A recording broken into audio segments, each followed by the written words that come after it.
Hi everybody, I'm in the beautiful city of Reims today. It's only 45 minutes from Paris by train and there are lots of beautiful things to discover here.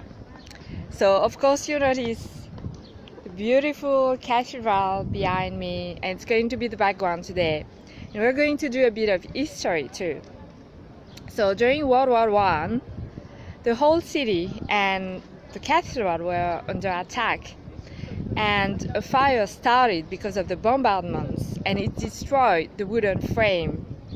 In 1920, John D. Rockefeller was one of the main sponsors for the reconstruction, and they rebuilt it in reinforced concrete.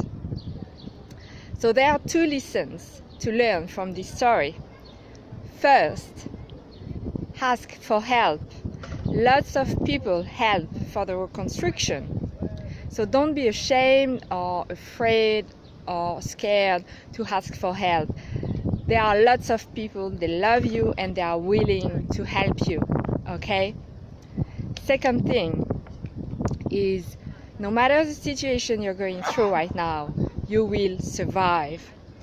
You will learn, you will grow, and you will be stronger. Exactly like this beautiful cathedral behind me. Okay? So have a wonderful day everyone. Love and joy. Bye bye.